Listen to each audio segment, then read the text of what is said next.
Jenderal Ling Puyi bersama dengan pasukan jubah hitamnya sudah bersiap siaga di depan istana Pangeran Xiao. Dengan alasan hendak menangkap pencuri yang barusan menyusup di istana Pangeran Xiao, Jenderal Ling Puyi bersikeras menggeledah istana itu meski Pangeran Xiao sendiri menolaknya. Jenderal Ling Puyi melihat bagaimana Pangeran Xiao begitu panik melihat istananya digeledah. Dan ini semakin meyakinkannya bahwa Pangeran Xiao adalah dalang penukaran dan penjualan senjata istana ilegal. Jenderal Wan terlihat tengah menyambut kedatangan keluarga Jenderal Cheng yang datang ke pesta ulang tahun nenek tua Wan. Sebelum memasuki ruangan, Nyonya Yuan Yi mewanti-wanti Cheng Shaoshang agar tidak berbuat ulah di acara pesta nenek tua Wan. Namun Cheng Shaoshang terlihat tidak menanggapinya. Di dekat jembatan tua keluarga Wan dengan beralasan sakit perut, Cheng Shaoshang berhasil mengalihkan perhatian Qi. Selanjutnya, dia pun melancarkan rencananya mengotak-atik jembatan dengan mengambil penopang kayu utamanya dan menggantinya dengan sebilah kayu kecil sebagai penyangga pengganti. Berikutnya, Cheng Shaoshang ikut-ikutan berkumpul dengan Qi dan juga para gadis di halaman istana. Di antara tamu gadis itu ada Wang Ling, Lao Li, dan tentunya Putri Yu Chang. Cheng Shaoshang tentunya sudah memprediksi kehadiran mereka ini karena Yuan Sanjian dan Jenderal Ling Puyi dipastikan hadir di acara Jenderal Wan tersebut. Sempat terjadi adu mulut antara Cheng Shaoshang dan Wang Ling, tapi kali ini Cheng Shaoshang bisa mengendalikan emosinya. Sebaliknya, Wang Ling beberapa kali terpancing emosinya oleh perkataan Cheng Shaoshang. Dengan jelas, Wang Ling berkata bahwa tujuan utamanya dan gadis-gadis lainnya menghadiri pesta nenek tua Wan hanyalah untuk bertemu dengan pria-pria tampan. Mendengar ini, jelas Cheng Shaoshang merasa umpan yang dia gunakan, yaitu Jenderal Ling Puyi dan Yuan Sanjian, pasti akan berhasil. Jenderal Ling Puyi sendiri jelas bersedia membantu Cheng Shaoshang untuk menarik perhatian para gadis agar dengan sukarela mendekat ke arahnya, dan Yuan Sanjian tentunya dengan melewati perangkap yang telah dibuat Cheng Shaoshang, yaitu jembatan tua. Cheng Shaoshang dengan sengaja memberitahu para gadis bahwa Yuan Sanjian dan Jenderal Ling Puyi telah tiba. Jenderal Ling Puyi terus memainkan perannya sebagai umpan. Dia mengajak Yuan Sanjian untuk tertawa mengarah ke jembatan tua. Yuan Sanjian sendiri meski dia bingung dengan tantangan Jenderal Ling Puyi ini, dia tetap mengikuti arahannya. Tertawa dengan keras menghadap para gadis. Wang Ling mengira kaum Adam sedang tertawa ke arah mereka. Wang Ling mengajak Putri Yu Chang dan gadis-gadis lainnya untuk menyeberangi jembatan tua. Cheng Shaoshang tersenyum puas karena umpannya berhasil.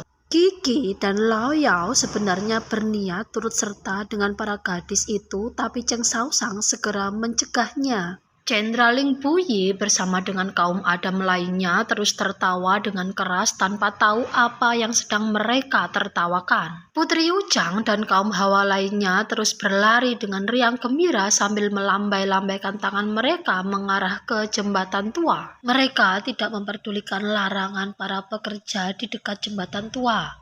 Para gadis akhirnya sudah di atas jembatan. Jenderal Ling Puyi memberi kode pada Cheng Shaoshang tanda misi terselesaikan. Kini giliran Cheng Shaoshang menghitung. Ya, jembatan tua itu roboh. Putri Yu Chang, Wang Ling, Lao Li, dan gadis-gadis lainnya jatuh ke tengah danau. Yuan Sanjian hanya bisa terbengong. Begitu juga dengan tamu-tamu yang lainnya. Sang tuan rumah Jenderal Wan jelas sangat menyesalkan kejadian ini. Qi tertawa puas melihat musuhnya Wang Ling and the gang menangis gara-gara terjatuh ke danau.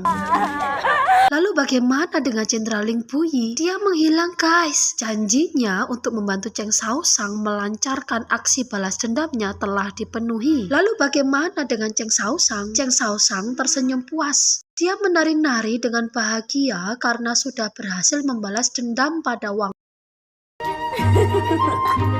Setelah membaca surat nenek tua Wan yang mengabarkan bahwa Cheng Shaoshang-lah dalang insiden robohnya jembatan tua di istana Jenderal Wan, Jenderal Cheng dan istrinya memutuskan untuk menghukum Cheng Shaoshang. Nyonya Yuan Yi segera memerintahkan King Chong untuk memanggil Cheng Shaoshang ke aula Jisui. Dalam persidangan itu, Cheng Shaoshang menolak untuk meminta maaf atas kehebohan yang diperbuatnya di kediaman Jenderal Wan. Sebaliknya, dia siap menerima hukuman dari ibunya. Dengan berat hati, Nyonya Yuan Yi memerintahkan prajuritnya untuk memukul pantat Cheng Shaoshang 100 kali.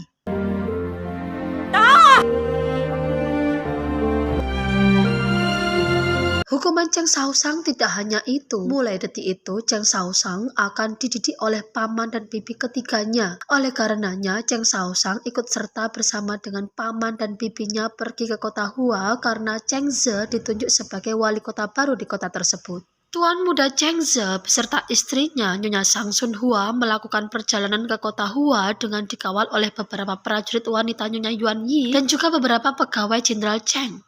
Ya, karena Cheng Shaoshang turut serta bersama dengan paman dan bibi ketiganya ke kota Hua, Jenderal Cheng Xi memberi pengawalan pada adiknya itu. Di tengah perjalanan, Fu Tong melapor bahwa ada seorang pemuda yang ingin bertemu dengan Tuan Muda Cheng Ze. Ternyata pemuda itu adalah Tuan Muda Lo Yao. Ada apa ya guys? Ternyata Tuan Muda Lo Yao ini guys meminta izin pada Tuan Muda Cheng Ze agar diizinkan ikut serta mengawal perjalanan Cheng Shaoshang ke kota Hua. Mendengar ini, Tuan Muda Cheng Ze menolak. Begitu juga dengan Cheng Shaoshang. Dia tidak mau dituduh sebagai penghancur pertunangan antara Lo Yao dan He Yao Jun. Tuan Muda Lo Yao ini tidak mau menyerah begitu saja guys. Meski terang-terangan dia ditolak, dia terus saja mengikuti rombongan Cheng Shaoshang. Bahkan dia tidak segan-segan mendekati Cheng Shaoshang dan menunjukkan perhatiannya.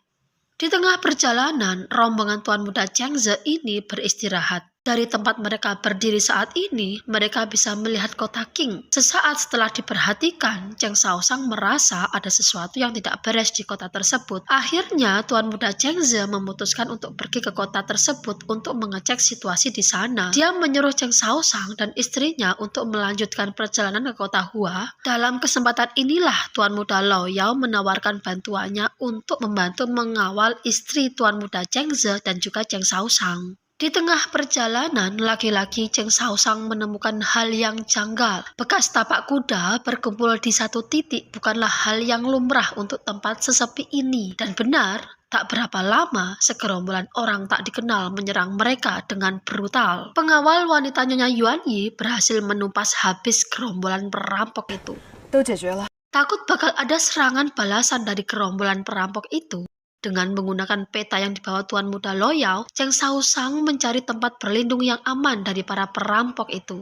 Cheng Shaoshang ingat perkataan Jenderal Ling Puyi bahwa di daerah Shu diduga ada gerombolan pemberontak. Cheng Shaoshang meminta Lo Yao untuk pergi menyusul pamannya dan sekalian mencari bala bantuan di kota Qing.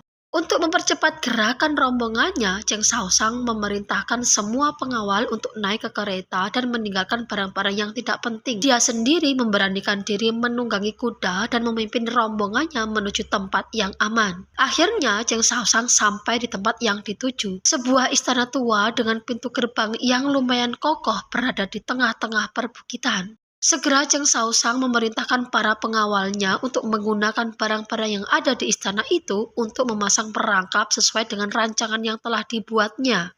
Cheng Shaoshang menebak bahwa kalau gerombolan itu adalah pemberontak yang dimaksud Jenderal Ling Puyi, mereka tidak akan membiarkan Cheng Shaoshang dan rombongannya hidup. Sebaliknya, kalau gerombolan itu hanyalah perompak biasa, mereka hanya akan mengambil barang-barang berharga yang rombongan Cheng Shaoshang tinggalkan di tengah jalan. Dan benar, gerombolan orang-orang berkuda itu sama sekali tidak tertarik dengan perhiasan keluarga Jenderal Cheng Xi. Mereka mengincar pemiliknya agar tak satupun orang yang mengetahui gerakan rahasia mereka. Cheng Shaoshang dan para pengawalnya sudah bersiap di gerbang istana tua menunggu serangan para pemberontak. Begitu mereka menyerang, panah langsung dilesatkan dari arah istana.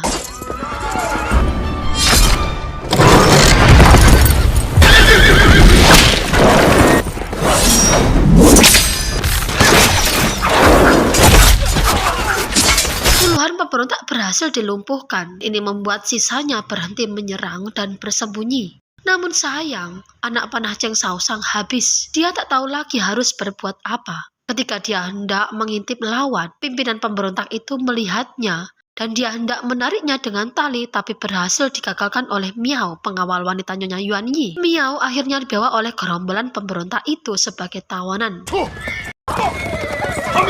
Cheng Shaoshang benar-benar menyesal karena ketidakmampuannya menolong Miao. Nyonya Shangsun Hua berusaha menghiburnya, tapi tetap saja dia memikirkan nasib pengawal setianya itu. Lalu bagaimana nasib Cheng Shaoshang dan rombongannya selanjutnya? Bagaimana mereka menyelamatkan diri dari ancaman pembunuhan para pemberontak? Saksikan kelanjutan drama ini hanya di channel Rani Muntasari. Jangan lupa subscribe, like, dan komen. Terima kasih, bye-bye.